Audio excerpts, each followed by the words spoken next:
அனைவருக்கும் வணக்கம். ஆண்டாள் நாச்சியார் அருளிச் செய்திருக்கக்கூடிய திருப்பாவை 10ஆம் நாள் பாசுரம். மனிதர்களாக பிறந்தவர்கள் பகவான் கண்ணனின் திருவடிகளையே பற்றாக கொண்டு வாழ்க்கையின் நிறைவில் அவருடன் ஐக்கியமாவதுதான் அதுதான் உயர்ந்த லட்சியம். அத்தகைய பேரின்பத்தை அடைவதற்காகத்தான் ஆண்டாள் தன்னுடைய தோழிகளை மார்கழி நீராடி மாதவனை வழிபடுவதற்கு அழைக்கின்றாள். அடுத்தபடியாக ஆண்டாள் நாச்சியார் ஒரு தோழியை எழுப்புவதாக இந்த பாசுரம் அமைந்திருக்கிறது. முதலில் பாசுரம் என்ன என்பதை பார்த்துவிட்டு வரலாம்.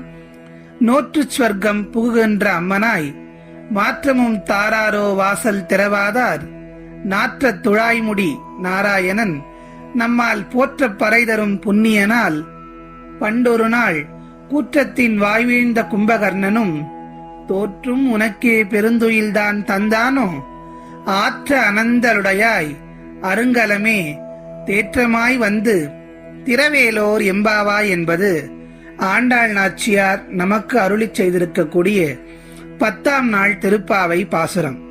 இந்த பாசுரத்தில் ஆண்டாள் நாச்சியார் தன்னுடைய தோழியை எழுப்புகின்றாள். இந்த பாசுரத்தில் ஆண்டாள் நாச்சியாருடைய நகைச்சுவை தன்மையையும் நாம் புரிந்து கொள்ளலாம். இந்த திருப்பாவை பாசுரங்களை நாம் பார்க்கின்ற போது இந்த பாசுரத்தில் காதல், பக்தி, கருணை, அன்பு போன்ற பலவிதமான உணர்ச்சிகளையும் ஆண்டாள் நாச்சியார் புகுத்தியிருப்பார். அதிலே நகைச்சுவை உணர்வையும் புகுத்துவதாக இந்த பாசுரம் அமைந்திருக்கிறது. வரிக்கு வரியான விளக்கத்தை பார்க்கலாம். நோற்று ஸ்வர்க்கம் புகுகின்ற அம்மனாய் மாற்றமும் தாராரோ வாசல் திறவாதார். ஆண்டாள் நாச்சியார் சொல்ல வருகின்றார், விரதமிருந்து சொர்க்க போகங்களை அனுபவிக்க விரும்பவளே, நாங்கள் கூப்பிடும் குரல் கேட்டும் இன்னும் கதவை திறக்கவில்லையே. சரி, நீ கதவை திறக்காமல் போனாலும் பரவாயில்லை, வாய் திறந்து ஒரு வார்த்தையாவது பேசக்கூடாதா? மேலும் வைகுந்தத்தில் கிடைக்கக்கூடிய பேரின்பத்துக்கு கோடியில் ஒரு பங்கு கூட சொர்க்கலோக இன்பத்துக்கு இல்லை. அப்படிப்பட்ட சொர்க்க இன்பத்தை கற்பனை செய்து கொண்டு அதையே பெரிதாக நினைத்துக் கொண்டு எங்களை மதிக்காமல் இருக்கிறாயே, எதற்காக வந்தீர்கள் என்று ஒரு பேச்சுக்காவது எங்களை கேட்கக்கூடாதா என்று கேட்கின்றாள் ஆண்டாள் நாச்சியார். தன்னுடைய அடுத்த வரிகளில் பகவான் நாராயணனுடைய பெருமையை சொல்லுகின்றார்.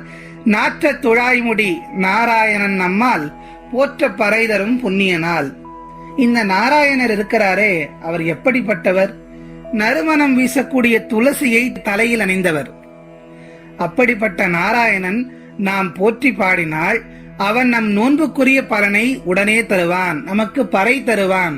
தன்னுடைய முதல் பாசுரத்திலே சொல்லுகின்றாள், நாராயணனே நமக்கே பறை தருவான் என்று குறிப்பிட்டிருப்பாள். அதையே மீண்டும் இங்கு அறுதியிட்டு உறுதியாக சொல்லுகிறாள். அந்த நாராயணன் தான் நமக்கு பறை என்று சொல்லக்கூடிய முக்தி நல பேற்றினை தரக்கூடியவர் என்பதை இங்கே தெளிவுபடுத்துகின்றாள். அடுத்ததாகத்தான் ஆண்டாள் நாச்சியார் நகைச்சுவை உணர்வோடு ஒரு விஷயத்தை இங்கே பதிவு செய்ய விரும்புகின்றார். பண்டொரு நாள் கூற்றத்தின் வாய்வீழ்ந்த கும்பகர்ணனும் தோற்றும் உனக்கே பெருந்துயில்தான் தந்தானோ. இவ்வாறு நாராயணனுடைய பெருமைகளை சொன்னாலும் கூட அந்த பெண் உறங்கிக் கொண்டுதான் இருக்கிறாள், எழுந்து வரவில்லை. ஆகவே அவளை கேலி செய்வது போல் இதை சொல்லுகின்றாள். பண்டொரு நாள், அன்றைக்கு ஒரு நாள், கூற்றத்தின் வாய் வீழ்ந்த கும்பகர்ணனும் தோற்றும் உனக்கே பெருந்துயில் தந்தானோ. இந்த கும்பகர்ணன் இருக்கிறானே, எப்போதும் தொங்கிக் கொண்டிருப்பான். கும்பகர்ணனை பற்றி நமக்கு தெரியும். நம்முடைய வீட்டில் கூட யாராவது தூங்கிக் கொண்டிருந்தால், இவ்வளவு நேரம் தூங்கிக் கொண்டிருக்கிறாயே, கும்பகர்ணன் போல் தூங்குகிறாயே என்று நாம் சொல்லுவோம். அதைத்தான் ஆண்டாள் நாச்சியார் பல ஆண்டுகளுக்கு முன்னாலேயே சொல்லிவிட்டார். சரி, இந்த கும்பகர்ணனுடைய இந்த வரலாற்றை சிறிதளவு பார்க்கலாம். ராமபிரானால் போரில் தோற்கடிக்கப்பட்ட கும்பகர்ணன் இறக்கும் போது உனக்கு அவனுடைய தூக்கத்தை கொடுத்துவிட்டு சென்று விட்டானோ என்று கேட்கின்றாள் ஆண்டாள் நாச்சியார். ராமபிரானால் அழிக்கப்பட்ட கும்பகர்ணன் தூக்கத்தை வரமாக பெற்று வந்தவன் என்று சொல்லப்படுகிறது. ஆனால் உண்மையில் அவன் தூக்கத்தை வரமாக பெறுவதற்காக தவம் செய்யவில்லை. தான் என்றும் அழியாமல் நித்தியத்துவத்துடன் இருக்க வேண்டும் என்ற வரத்தை பெறுவதற்காகத்தான் தவம் இருந்தான். அவனுடைய தவத்துக்கு மகிழ்ச்சி அடைந்த பிரம்மதேவர் கும்பகர்ணன் முன் தோன்றி அவன் கேட்கும் வரத்தை கொடுக்க விரும்பினார். ஆனால் தேவர்கள் பிரம்மதேவரிடம் இப்போதே கும்பகர்ணனின் அட்டகாசம் தாங்க முடியவில்லை, நீங்கள் அவனுக்கு நித்தியத்துவத்தை வரமாக கொடுத்து விட்டால் அவனுடைய அட்டகாசம் எல்லை மீறி போய்விடும், எனவே நீங்கள் அந்த வரத்தை கொடுக்க கூடாது என்று தேவர்கள் பிரம்மனிடம் வேண்டுகிறார்கள். அவர்கள் சொல்வதிலும் நியாயம் இருப்பதை தெரிந்து கொண்ட பிரம்மதேவர் சரஸ்வதி தேவியிடம் கும்பகர்ணன் நாவில் இருந்து கொண்டு அவன் கேட்கப் போகும் வரத்தை மாற்றி கேட்கும்படி செய்ய சொல்லுகிறாள். நாவிற்கு அதிபதியே சரஸ்வதி தானே. அப்படியே சரஸ்வதி தேவியும் கும்பகர்ணன் நாவில் அமர்ந்து கொண்டு கும்பகர்ணன் நித்தியத்துவம் வேண்டும் என்று கேட்க நினைத்த வரத்தை நித்திரத்துவம் வேண்டும் என்று கேட்கும்படியாக செய்துவிட்டாள்.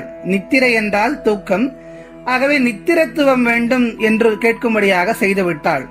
உடனே பிரம்மதேவரும் தந்தேன் இந்த வரத்தை என்று சொல்லிவிட்டார். இதுதான் கும்பகர்ணன் தூக்கத்தை வரமாக பெற்ற கதை. ஆகவேதான் சொல்லுவார்கள் யாகாவாராயினும் நாக்காக்க என்று. நம்முடைய நாவால் தான் நாம் கெட்டு போகிறோம் என்று சொல்லுகிறார்கள். அப்படிப்பட்ட இந்த நாவினால் நாம் நாராயணருடைய புகழைத்தான் பாட வேண்டும் என்பதை இங்கே ஆண்டாள் நாச்சியார் நமக்கு சூசகமாக நினைவூட்டுகின்றார். அப்படிப்பட்ட கும்பகர்ணன் உனக்கு இந்த தூக்கத்தை கொடுத்து விட்டு போய்விட்டானோ என்று கேட்கின்றார். அடுத்ததாக இப்படி கும்பகர்ணனை உதாரணமாக சொல்லியும் அந்த பெண் எந்திரிக்கவில்லை. உடனே ஆண்டாள் நாச்சியார் சொல்லுகின்றாள், ஆற்ற அனந்தலுடையாய் அருங்கலமே தேற்றமாய் வந்து திரவேலோர் என்பாவாய். அனந்தல் என்றால் சோம்பல், ஆற்ற அனந்தலுடையாய் என்றால் சோம்பலின் உச்சக்கட்டம்.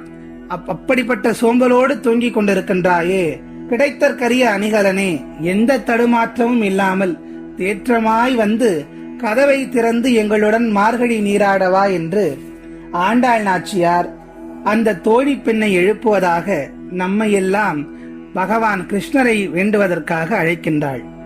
இந்த பாசுரத்தினுடைய உட்பொருள் என்னவென்றால், நாம் இந்த இகலோகத்தில் இருக்கக்கூடிய சுகபோகங்களை நினைத்து பெரிதாக நினைத்து வாழ்ந்து கொண்டிருக்கிறோம். ஆனால் இவற்றை எல்லாம் விட உயர்வான ஒரு நிலை, முக்தி நிலை, மோட்சத்தை கொடுக்கக்கூடியவன் அந்த நாராயணன் தான். அவனுடைய புகழை பாடி அவனுடைய பாசுரங்களை எல்லாம் போற்றி அவனை வணங்கினால் நமக்கு நிச்சயம் பறையை அவன் தருவான், முக்தி நலத்தை தருவான் என்பதை ஆண்டாள் மேலும் இங்கே பதிவு செய்கின்றாள். மீண்டும் அடுத்த பாசுரத்தில் உங்கள் அனைவரையும் சந்திக்கிறேன். நன்றி.